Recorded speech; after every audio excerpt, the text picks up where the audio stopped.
Hey everyone, it's Strange Michael. I hope you're doing well today. I have another Christmas review for you. I've wanted to talk about this, and I wanted to get it out before Christmas, and I told my boy Grayson, Stranger Grayson, in the comments section, if you see his channel, you should go subscribe. I wanted to talk about this movie, and I just didn't have the time. I've been so busy. I've been reading a lot. I've been wanting to get back into reading anyway. I have a lot of stuff I want to work my way through in my tons of books laying around the house. I need to get out of the way, right? But I do want to do a couple of reviews a week for this channel. And so I finally went ahead and rewatched, which has kind of become a yearly thing for me the last few years. I didn't see this the first couple of years when it came out, but I finally got around to watching it and I loved it. I've watched it pretty much every Christmas the last, I want to say 2 or 3 years, somewhere in there. Anyway, this is Krampus, the 2015 Michael Dougherty film. Of course, Michael Dougherty is the fellow who brought us Trick or Treat, which I've not seen Trick or Treat since it came out on video way back in the day. Like, what, 2007, 2008, 9, somewhere in there. I haven't seen it since it came out, and I remember not liking that when I was younger, but Krampus I loved immediately, so I'm curious what Trick or Treat's going to be like. Maybe I'll watch this coming Halloween. I don't know. I have a lot of Halloween movies I'd rather talk about. We'll see. But Krampus, I love this movie. I genuinely love it. I don't think it's perfect. It's pretty close. It's pretty close. My smallest nitpick is pretty much the ending, which this is a spoiler-free review, so don't worry about anything being ruined for you. This is a black comedy, if you will. It's a horror comedy, and it's amazing. I love it. It's fantastic. Everything about it's fantastic. It has a sprinkle of Polar Express with one particular little piece of the movie. I won't tell you about that. There's a sprinkle, quite a bit, of Home Alone. It's kind of the premise of it, is a dark Home Alone, basically. And then there's a big old portion of Christmas Vacation put in here, which I love. Christmas Vacation is my favorite Christmas movie at this current point in my life. Home Alone's right up there beside it. I've grown up on Home Alone. I saw Christmas Vacation about 10 years ago, and I've watched it to death every single Christmas. My wife can quote it because she's seen it so many times with me. I love all 3 of those movies. Polar Express is her favorite. She did not watch this with me. I wish I could get her to watch it, but she's not a horror fan, so that's not happening. But I really love all 3 of those films, and to have all of those culminate into one big movie that's a horror film that actually works, and it feels like a Christmas movie. The ending of it is so heartwarming. It's a great flick. The characters are all very, very well realized. The acting's great. Everything about it's great. It's such a good screenplay. Essentially, what's the plot of this story? Well, like Christmas Vacation, you have a young boy and his mom and dad and sister. The dad played by Adam Scott, of all people, from Parks and Recreation, who I love. Adam Scott's very talented. I was a fan of him since back in the day on Boy Meets World. He wasn't on it long. He was like a side character replacement. He was there for like a couple episodes, and then he was gone. Never brought up ever again. But Adam Scott's extremely talented. I think he's genuinely funny, and I love him here. But you have that family there, and their cousins, which are kind of like Cousin Eddie and all them, the very redneck type of family coming through. The dad of that family is played by Packard from The Office, which I love The Office too. I'm a huge Parks and Recreation fan, huge Office fan. I love both shows. Haven't finished Parks though. I got rid of my Netflix account. I just never finished. I never watched the last season, as a matter of fact, but it's great. I love that show too. But having both those guys here, they work so well playing off of each other throughout this movie. And there's also a grandmother in the house too, by the way. She lives with the young boy that's our main character and his family, Adam Scott's family. But their house looks just like the Home Alone house in a lot of ways. It's not identical on the inside, but the outside looks very much like it. This movie is very Christmassy. It feels like a Christmas movie to be a horror film, which is surprising because there's things out there like the Silent Night, Deadly Night films that I reviewed during December that they're supposed to take place during Christmas. They don't really feel like Christmas. They're also lower budget, so it kind of is a little dodgy there, and I understand that. But they have a sort of capturing of that. This movie, on the other hand, feels like it captures the Christmas time, you know. I've noticed more and more since I got older that Christmas a lot of the time has become more arguing than anything. A lot of the time it gets ruined because I have to plan out where I'm going and what I'm doing. It's all the stress of that, all the issues with everybody being mad that you're not with them long enough. And that kind of takes a place in this film too. The film is very subtle about how it disses all of us over Christmas time and how we act about Christmas time, how it's supposed to be this great merry time of the year. But in the most sarcastic way it captures that. Not in a funny way, like Home Alone, but in a sarcastic, like, kind of punch in the shoulder in a really, really hard way, type of knocking on us. The film opens up, even, with the credits rolling with a song that we all know. And it's basically a Black Friday sale, and people are opening up the store at their small retail store. None of these characters have anything to do with the store, or the actual story that we're talking about, but you have all these people running, all these customers stepping on employees and beating each other up over toys and movies and all kinds of stuff. It's great. It's great. It's genuinely funny. There's so much humor in here, and I just love it. The jokes just work more and more. But as these families are hanging out, they all start fighting. Like the first day they're there, they have to deal with this other family coming to visit them for like 3 days. Like I said, our main character is the son of Adam Scott's family. Adam Scott's son, whatever. And he has a letter to Santa Claus. He still believes in Santa. His grandmother, kind of pushes him towards that. The grandmother only speaks in German, and she seems like a very sweet woman. I like that actress a lot. She's very good. Everybody in here is good, frankly. Even the kid actors, I think, for the most part, are really good. Mainly our main kid, I think he's really good at what he does here. He's a very relatable kid. He stands up for what's right. He beats up bullies and that kind of thing. He's a good kid. I like this kid. I think his name is Max, I believe. I'm really bad with names, just in general. I'm sure the movie really hits that character note, but I'm really bad with names. If it's not Darth Vader, I don't know it. But anyway, so this kid, he has a letter to Santa Claus, and his two really awful cousins, they steal it, and they find it somehow, and they steal it, and they start reading it out at the dinner table, and it says a lot of things that are genuinely sad. Like, for example, the main character kid thinks that Adam Scott and his wife, his mom and dad, don't actually love each other like they used to. And all of this stuff really just resonates with you, dude. It's really gut-wrenching, and he just starts beating up his cousins, and he basically does the Home Alone and says, I hate all of you, I wish you were never here, or whatever, and then runs up to his room and kind of cries to himself, and it's really sad. He tears up his letter. I think he threw it out the window or something. I don't remember if it was up the fireplace or out the window. It was somewhere. I'm pretty sure it went out the window.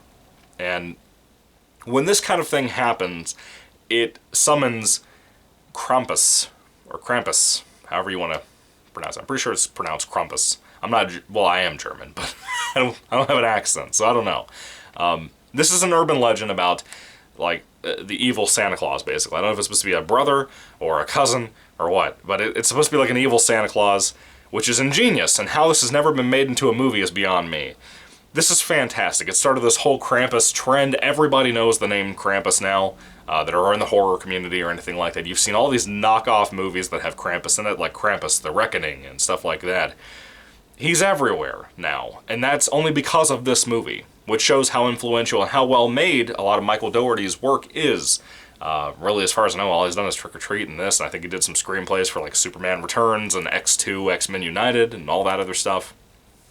But this is fantastic. It's well shot, the directing is great, and essentially this threat of evil Santa Claus, Krampus, coming in to attack this family, and this whole neighborhood, mind you. It's not just the family, it's like the whole area. It might even be the whole world for all I know. But he basically destroys their whole town. They can't find any neighbors. Nobody's home. Again, a reference to Home Alone, because none of the neighbors were home. I love all those references to all these films. If you're not paying attention to every single scene of this movie, you're going to miss pieces like that. It's kind of one of those things like Home Alone and like Christmas Vacation, that every time I go back and watch them, I spot something else, a reference to like It's a Wonderful Life, or something else that I didn't pick up on before, a joke I missed over seeing the movies billions of times. I still catch stuff in those movies, and I catch stuff here every time I watch it that I didn't pick up on. Again, this time around, I picked up on the Polar Express, Christmas Vacation, Home Alone ties. Never noticed that. I don't know why. I'm clueless. A lot of time when I see a movie for the first couple of times, I just kind of turn my brain off and enjoy it, and I don't really think most of the time. And that's a great example of one that I did that with. But this just, it's a sweet film. It can be scary. And the Krampus thing is even more enjoyable, because you don't really just have Krampus come in and do stuff. No, he has, like, things that he sends into the house to torture people, right? Like killer gingerbread men, and killer nutcrackers, killer tree toppers and stuff. There's a great scene involving an attic that I love to death. There's so many great moments in here. There's so many great villains in this movie. Krampus isn't the only villain involved here. All of his little minions, like the elves and stuff, they're fantastic. Of course, I don't want to tell you everything. I don't want to tell you all the villains, and of course I didn't. In case you think I already did, I did not. There's a lot of other stuff I haven't mentioned yet. But there's so many funny scenes in here that still make me laugh. There's some great CGI in here that really works with the CGI parts. There's great practical effects when you can do practical effects for this movie. Everything works really well. I have a feeling that later on down the road, a lot of the CGI is going to look worse than it looks right now. It's already starting to not age well. It's been 7 years or so, 7 or 8 years, somewhere in there since it came out. The CGI is not aging extremely well, you know, but it still looks good. It's a great movie. It's directed well. All the acting is so great. I just love it. I think Krampus is one of the best Christmas movies made in recent years. Where my wife loves and dwells on Hallmark, this is what I love and just watch constantly during Christmas time, is this kind of thing.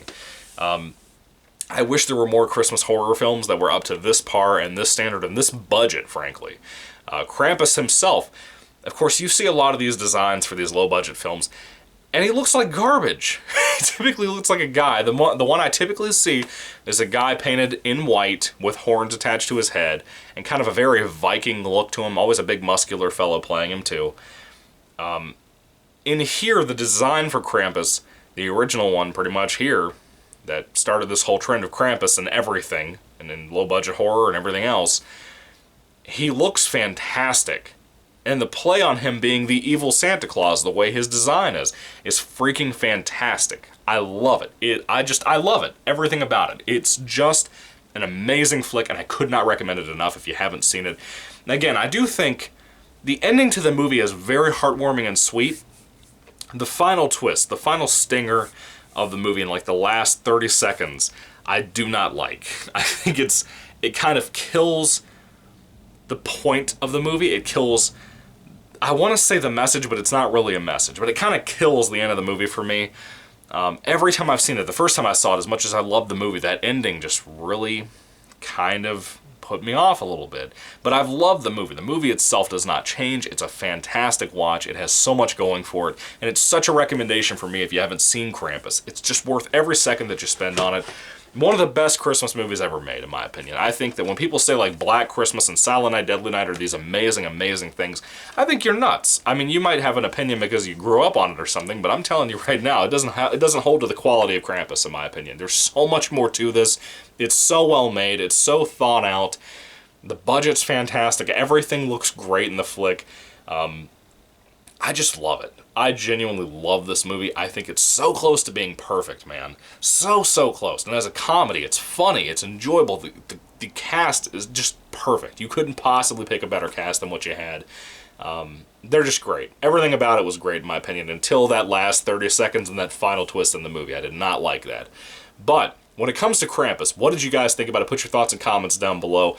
If I had to rate Krampus on a 5-star basis, the ending is almost spoiled for the most part. I know it's a very small portion of this movie, the last 30 seconds, but it was enough to just put me off enough to where I would give this a 4 out of 5 stars. I love it. It's so good. I have nothing else to nitpick. Just that ending, just when you have when you can have some bad actors here and there, right? You can have that. I can say that's a nitpick, and I don't really pay attention to that if they're kind of in the background. Like, a lot of the child actors are not always amazing, but the main kid is, right? The other ones are kind of in the background for most of the movie, I would say. They're not really talking most of the time, and that's fine. That works. That's a nitpick. That's whatever. I can avoid that. That doesn't really affect my score most of the time. And I can usually overlook things like that, but when the ending affects the story so severely in a way that I'm like, I don't know what you're trying to do with this. I genuinely don't understand. It's very confusing. I'm very confused by that last 30 seconds. It kind of just puts me off. So I have to give it a 4 out of 5 stars just on my own feeling about it. But I love the movie. I recommend it so highly to anybody, horror fan and non-horror fan. If you get scared easily, it's not really the scariest movie ever made. It's not really even scary. It's just very tense. You know, you can call that scary, I guess. But it has a lot of jump scares in there, but they're earned, in my opinion. The humor is fantastic. It's just a great flick all around. I recommend it highly. If you haven't seen Krampus, you need to. There are some folks that I talked to, some of my friends from the Goosebumps community that watch this channel that have talked about that they saw this movie too this year and that they enjoyed it as well. I think Austin was one of them too. Monster Blood is his channel. But I'm just glad other people are checking it out and talking about it. But it's such a great flick. Everybody seems to genuinely like it, even though it has its problems, has its faults, has its complaints. But it's so good. It's so good, and I love it, and I recommend it highly to everybody. Anyway, if I had to recommend maybe, what I would consider to be my favorite Christmas horror movie specifically, at the current moment, it's probably this. Unless I'm not thinking otherwise. It's probably this. Yeah, 4 out of 5 stars for me. I recommend it highly. It's so great. Now, I will say this. Of course, I've been doing some New Year's Eve reviews for New Year's Eve horror films and stuff like Terror Train and New Year's Evil. And I know this is a Christmas movie review I'm doing in January.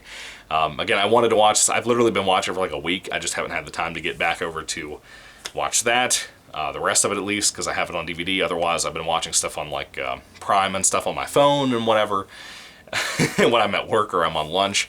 So I haven't had time to catch up with this because I'm not going to rent something I already own. I'm just not going to do that. So, this is the thing. So since we're still technically in winter, right? I think I'm still going to do some winter horror films. You know, you have things, maybe, maybe not, I don't know yet. I'm still debating on what I want to talk about.